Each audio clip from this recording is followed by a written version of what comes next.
Welcome to Men Pursuing More. I'm your host, Roger Maupin.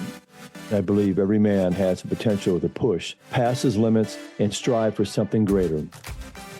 Whether you're a former athlete who is looking for what's next, a professional pushing through the daily grind, or someone simply ready to break through life's toughest challenges, if you're ready to step into the pursuit of something more, your pursuit begins now.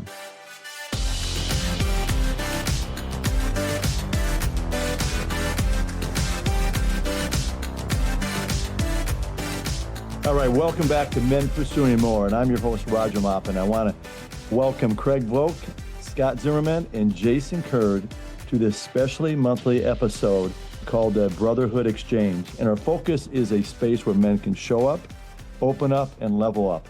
A brotherhood of men pursuing more, becoming better together as leaders in their homes, anchors in their communities, faithful in their journey, and committed to uplifting and empowering others along the way. So, men, we're going to get right into it. Our kind of theme is real talk, shared struggle, purpose-driven growth. So I've had all three of you on Men Pursuing More. And for the listeners, you can check out the entire story of Men Pursuing More podcast at Men Pursuing More podcast or maupincoaching.com. So, Craig, let's start with you. Could you share with the listeners, since I know all three of you have done well in business and have all had ownership, and could you share a few highlights and challenges with your success in business and ownership? Good evening. Yeah, this is 25 years. Where do you start? But I think at the end of the day, the things that probably jump out at me over my last couple decades are that I didn't have a warm market. I cold called for the better part of 2 years, just trying to make connections, et cetera, because I wasn't from the Twin Cities.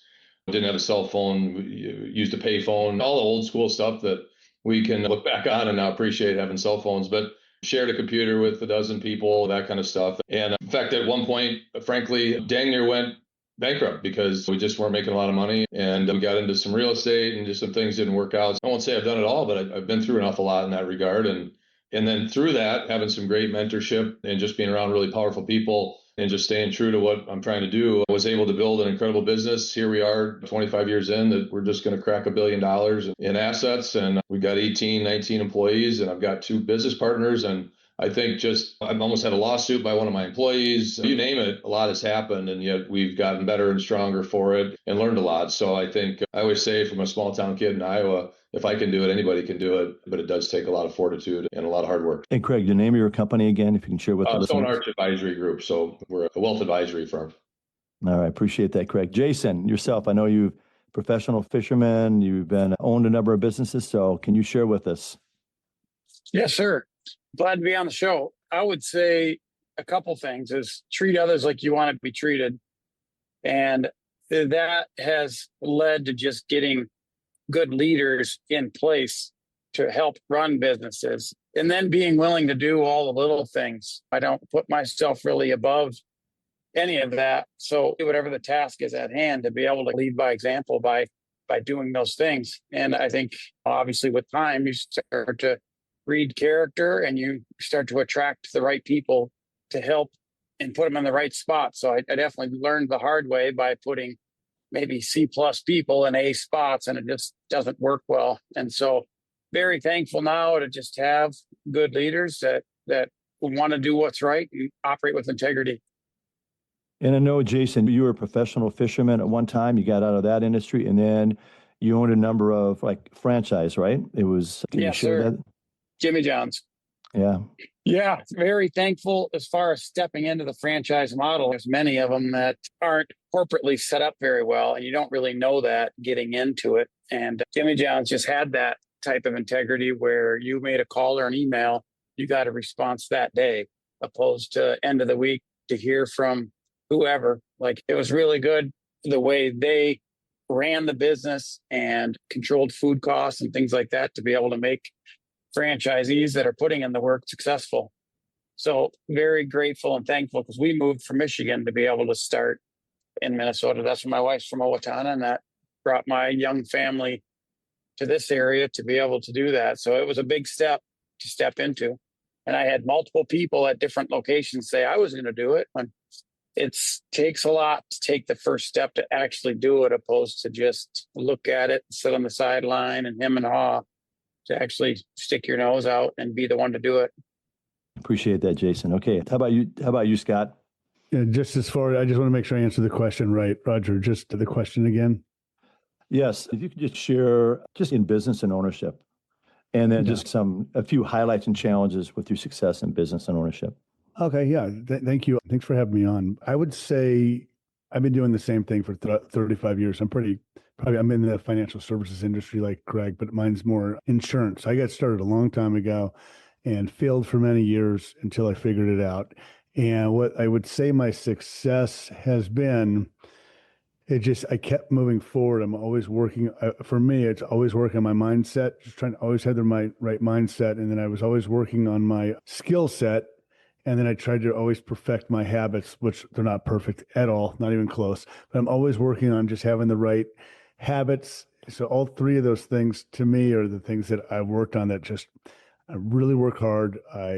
For me, I would say part of the other success is just really building solid relationships. Almost like, I think Craig said something similar.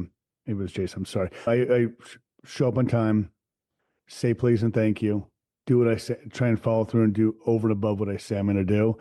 And just I'm always looking out for others. So I would say that's a lot of my success is always asking about others, thinking about others, not about myself first. And I feel like that's come back to me tenfold. They say that's true. And sometimes I think maybe it hasn't been tenfold. Maybe it's been like fivefold. I'm waiting for the tenfold part to come through. But I do think it's definitely helped by me thinking of others. I think I'm rewarded more. All right. Appreciate that, Scott. Yeah. So let's go on. Now, back to you, Craig. What would the older you tell the younger you? I think I've always said, and I've been saying it lately, because as you get older, you just start thinking about these things more regularly. But I think if I had some of the things I've learned is persistence, just flat out when to keep moving and when to stop. And I think I've had a lot of people tell me that you've been more than persistent enough to do business with us. In fact, I got a little saying on the wall that talks, it's a Calvin Coolidge saying, but persistence is one of them. Scott, you just said a discipline. Yeah, we can all be better, sure. But you got to have a certain set of things that you're doing day in and day out, pretty much nonstop, that all these little things, and I know Jason said that too, all these little things start to really stack up. Persistence, discipline, and then as I tell my kids, have an incredible degree, a high degree of urgency. I just think you got to want to get things done, and you got to want to get them done yesterday. And if you don't have that urgency, I think it's hard to move forward. So I for some reason I was blessed with some urgency. I'm not exactly sure why. I don't know that anything happened to me, but those are the three things that I think I would attribute to what's made me successful and what I would tell the younger version of me. All right. Appreciate that, Craig. Jason, how about you? What would the older you tell the younger you? I think Craig answered it pretty well. It does seem like time is moving quicker. I know I heard that now with kids that are graduating college. It just goes by quick. But I would say just enjoy the moment, be present with where you're at, whatever stage you're in. Like, rather than always be looking ahead into the next thing, into the next year, into the next season, whatever it be, but just trying to be more present and enjoy the moments, whether it's frustrating or a challenge, but just being in that opposed to overlooking it on to end of the year or whatever's coming next. All right. Appreciate it, Jason. Okay. On to you, Scott. What would the older you tell the younger you? And by the way, I'm just turned 58 and I wish I learned this. I just started not caring. I would not care if older me would tell the younger me, do not worry about what other people think of you. It doesn't matter. Go for it. Don't care. Pick up the phone, reach out, do whatever it is. Go for the girl. Do not care what other people think. I wish I knew this long ago. I'm just now catching it. I know it's not too late in life, but I think that's really important. Man, I just want to say one thing. This is it's humbling, but just your wisdom, the three of you. I can't wait for the listeners, men and women, to hear this, your exchange, and just hear this episode, Brotherhood Exchange. So let's start with you, Scott. What's a book, mentor, or experience that kind of transformed you to show up as a man? gosh, I don't really want to give this guy credit because we just broke up our partnership after 28 years, but I'm going to do it anyway. My business partner, Marty Levy, he was just, I come from a blue collar family, no money. How I got into insurance, I have no clue. But I was fortunate enough to partner with my business partner, Marty Levy, and he taught me so much just about putting away money, thinking about others, how to communicate, dotting the I's and crossing the T's. There's some leadership, management, and he was just such a great friend and a great leader. That's my closest one, I would say. And also, I want to say one other weird thing. I thought about this not too long ago. It's going to sound strange what I'm about to say, but I would say my father. And before I say why, it's like my father it's going to sound funny, but I'm not trying to be funny. He did every single thing wrong you could possibly imagine. He wasn't the best dad. He wasn't the best husband. He was terrible with his health. He drove without a seatbelt. He smoked cigarettes. He was diabetic, but ate sugar. He did everything wrong, but it taught me without him really, I wish he was alive so I could tell him this today because my revelation was not too long ago. Like he really taught me what not to do and what to do the right things. And it was just, he was hard on me too. He's super hard on me to do the right things, even though he did everything wrong. And his typical comment was, do as I say, not as I do. It used to irritate me. It used to infuriate me when he said it. But anyway, I would like to give him a lot of credit because I think sometimes learning from the wrong people is also a good thing. Appreciate it. He was amazing. Yeah. Yeah. Appreciate that, Scott. Yeah. Jason, how about you?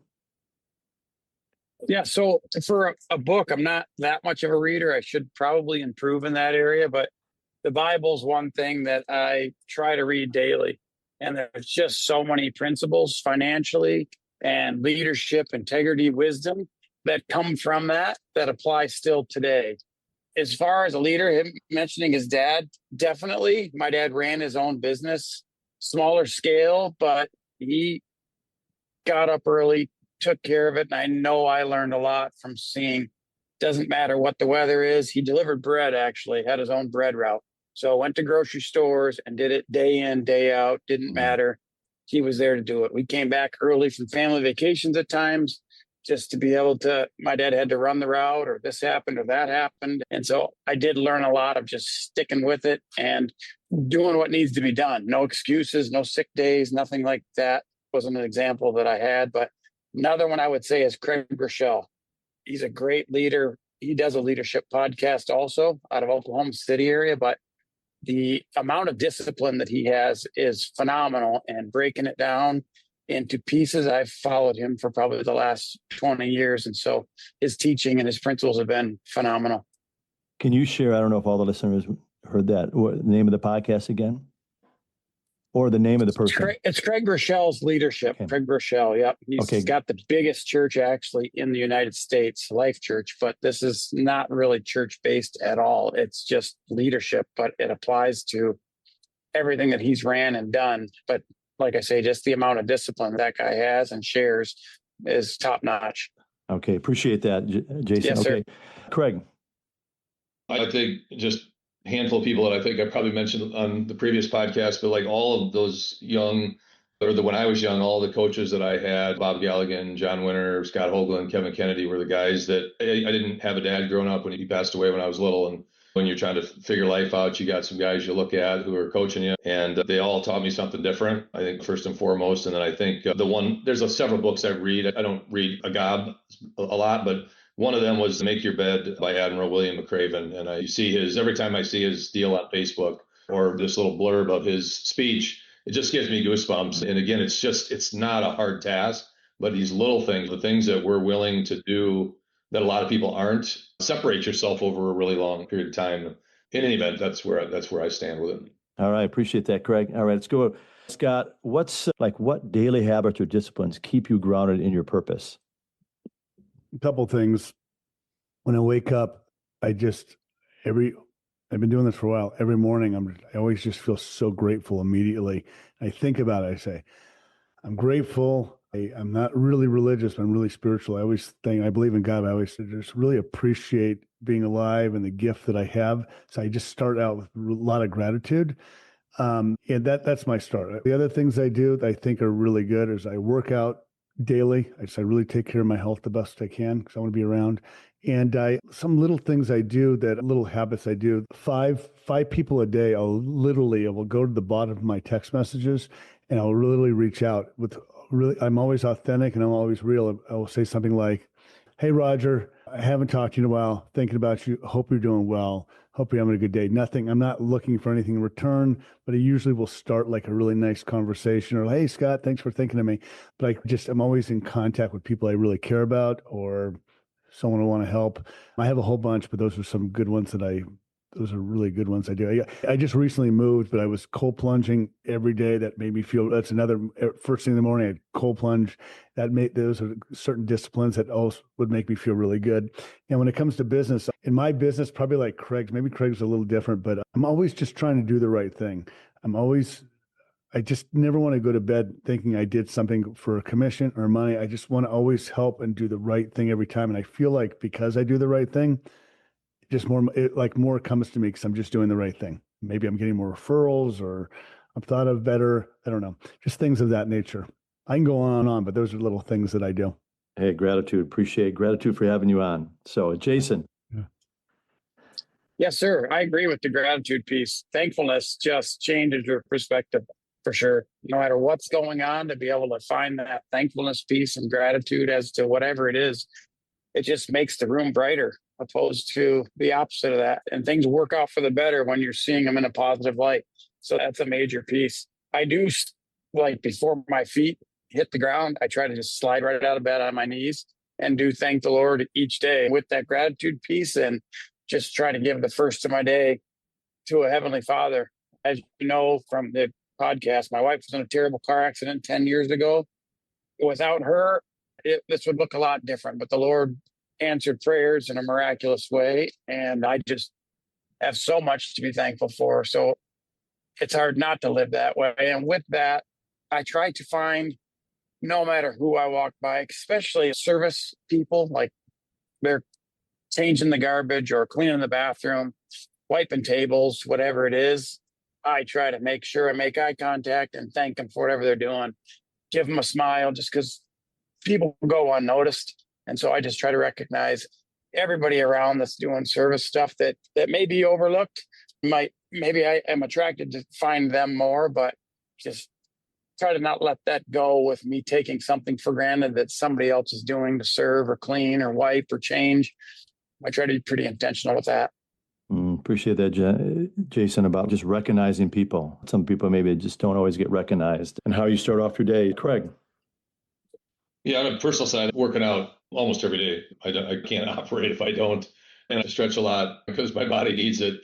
So those are, if you ask my wife, those are the two things that she said, and I believe it. On the business side, I'm a pretty system guy, and I phone every day. Every week we have a deal at our office that one of the gals sets out, what are you thankful for this week? And what did somebody do that you could be appreciative of in the office, just to build our culture, which I think was pretty cool. That is important. And then I post and plan every day, which is in our software program. It's doing case notes on the meetings I had and just starting from scratch, getting through all my emails so I have a clean slate to come back to the next day. For those days that I have a really busy day and if I can't do it, which is rare, I come in stressed out the following day, or I get home late at night and I'm stressed. And if I can just stick to some of the basics, it just makes the following day and the following week so much more enjoyable. Great lessons, fellows. I appreciate all that you've shared. All right, let's move on to Craig. Let's start with you. What's one truth or principle that you want to pass down to the next generation of men? Yeah, I think Jason said it before, and I'll say it again. It's the golden rule, right? Do unto others as you would want done unto you. It's Matthew 7:12. And I think the second is you are the average of the 5 people you spend the most time with. It's the old cliche, but it's tell your kids, you show me your friends, I'll show you your future, right? There's an element of what you surround yourself with and who you surround yourself with is a product of who you become. And I'm not sure I know anybody that does it any differently than that. If you don't do good things, and you're not around good people, it's going to blow up on you probably. But you can see that. You start to pay attention as you get older to those people that when you look at who they're hanging out with and what they do on a regular basis. And I'm not perfect by any means, but I'm very much attracted to people who are successful because I feel like it brings out the best in me. Yeah, who you surround yourself with. I love that. And if you can learn that at a young age, and Going on to Jason. I thought Craig had a good answer.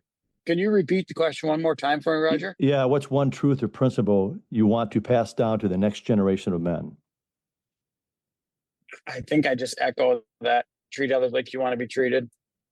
And I agree with everything Craig said. Like I say the same line to my kids, as different friends come and go. And it's so true.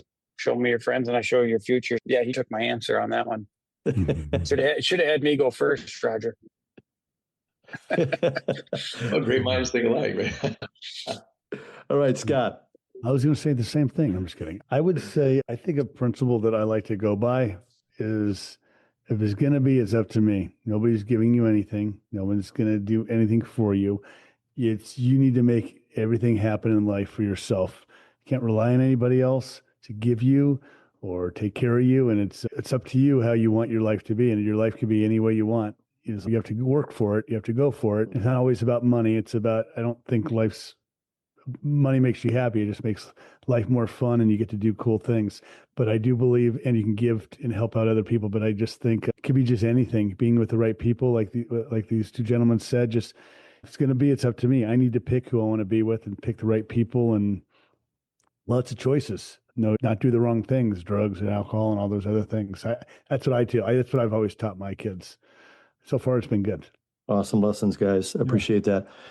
Craig, let's go back to you. How do you stay during challenging times? We all have our ups and downs. They really stay faithful in your journey, or how do you get through kind of tough times? So maybe a lesson you can share with listeners. Yeah, I said it earlier. I mean, for me, functionally, exercise is really important. That just keeps my head clear.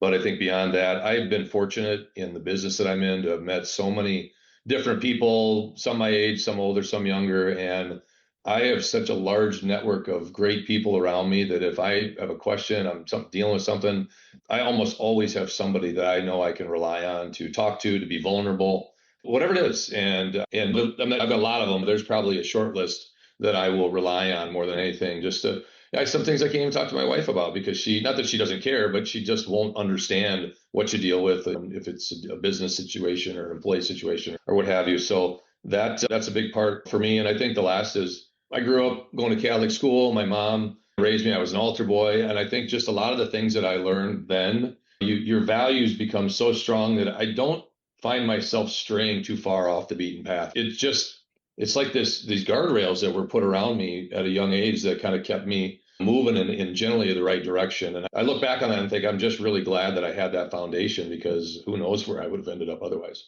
Appreciate that, Craig. Jason. Yes. Can you go to Scott first and come back to me? Yep. Go ahead, Scott, and we'll come back to Repeat the question one more time. Yeah. How do you stay faithful, or just kind of how do you get through kind of tough times? What are some lessons or you can share with others? A new thing for me is, I say it's been for a long time, but it's fairly new.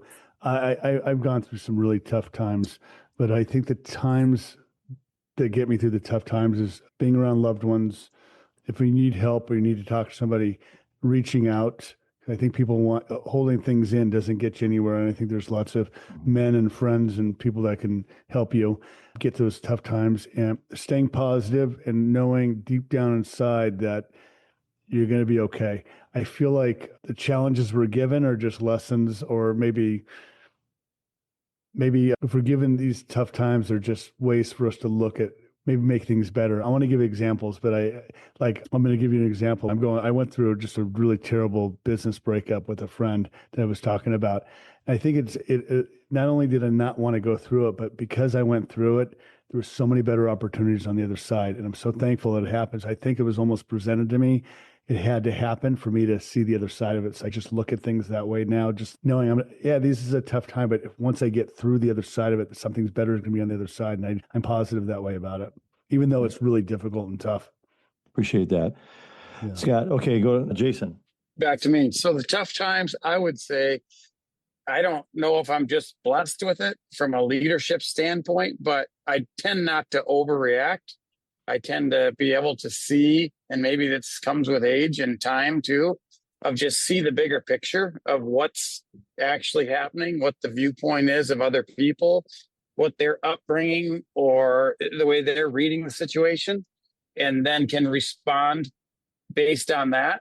I would say that's no matter what's going to happen, I feel like I can think through it, read the room, read the situation, and be able to respond in more of a long-term good decision way, opposed to reacting in a way that's going to cause the fire to get bigger or the problem to get worse. I just tend to always see that and have strengthened that muscle over time. When somebody reacts or responds in a way that could be negative or harsh or whatever the situation is, to be able to step back and see what their angle would be to get them to come to that conclusion, and then be able to deal with the situation from that angle. All right. Appreciate that, Jason, and appreciate all those lessons we're learning on this podcast. We're kind of wrapping this up, fellows. Kind of a last question. There's like a gap right now. There's a lot of men coming up that just they're searching. And what would you have to say to men right now to fill that gap? If there's men out there that just feel lost or alone, they're not sure, they're turning in all the wrong directions, what would you say to them right now to help them? Let's start with you, Scott. So I would say to me, it's what you said. I think a lot of my lessons are coming from, now it's much easier, books. There's so much knowledge out there to help people get through tough times, talking to people. Maybe it's going to church or talking to the pastor or the rabbi or whatnot. But I think going through tough times it's difficult to do by yourself. So I think I would want to reach out to other people that can really support me and help me and get through those tough times and not work on it by yourself. Because working out by yourself, it's a long way. It's the long road. And I think there's people out there that would really help you. That they're there to help you. That's like my that. thoughts. Yeah, reaching out to others. Don't do it alone. Jason. Yeah. Yes, sir. I would say whatever the situation is, whether we're talking about marriage or parenting or business or financial situation, whatever it be, like tomorrow's a new day. So whatever the decisions you've made to get you to this point, typically people continue to make those same decisions and just stay in that same kind of hamster wheel, that same cycle, opposed to, okay, tomorrow is a new day. How can I handle this situation differently? How can I change whatever aspect that we're talking in, to those men that might be in that rut, just in that cycle of same insanity? Do something different. Like tomorrow's new, tonight's new, change your habits. Don't just sit in front of the TV again. Don't just do all the same stuff that you've been doing. Make different choices. And it starts with one, and then add 2, 3, 4, all the disciplines as far as the working out, the being grateful, all those things, just little disciplines change the perspective. It's not one big thing, if I just do this, then everything changes. No, it's all those little things. Yeah, I've heard it said there was baby steps. Not one large just step. It's all these baby steps along the way. Craig. Yeah, these guys said everything I probably would have said. The only thing I maybe would add is relationships matter. Talk to somebody that can help, whatever the situation. But if you can find an accountability partner, somebody that can, whatever you're going through, that you can hold you accountable, challenge you. There's some things that some people might tell you that you're not going to like to hear if you are stuck in a rut. And it isn't because they don't care. It's just that they see something that you can't see. And I think we've probably all been there at some point in our lives. Be willing to take that criticism and do something about it, because advice with no action just doesn't matter. But I think you got to work with somebody, some people to make that change, as these guys have said. I appreciate that, Scott, and appreciate you guys. And I want to thank you, Craig, Scott, and Jason, for your willingness to share. And let's start with you, Craig. Where can listeners find you and follow you? Like maybe your company or just we're on Instagram, Twitter, Facebook. StoneArchAdvisoryGroup.com is our website, just like it sounds, StoneArchAdvisoryGroup.com. And yeah, if somebody heard something here and they needed a friend, I think, at least I'd speak for myself, that I'm paying it forward and being in a situation where we can help out somebody. I would never walk away from that if somebody needed help. Appreciate that, Craig. Jason.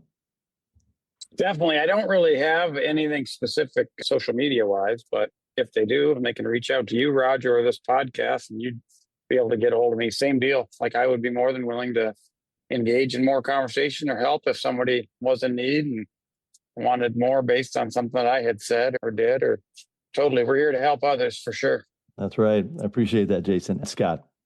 Anybody can reach out to me anytime. Scott, I'm going to give my email, scott@realfinancial.com, and my cell phone. Feel free to reach out, 818-481-9342. Thank you. Hey, that's a wrap with Craig Volk, Scott Zimmerman, and Jason Kerr. And I want to thank you for being a part of the special episode, the Brotherhood Exchange on Men Pursuing More podcast. Hey, thanks for listening to Men Pursuing More podcast. Don't forget to follow us at maupincoaching.com.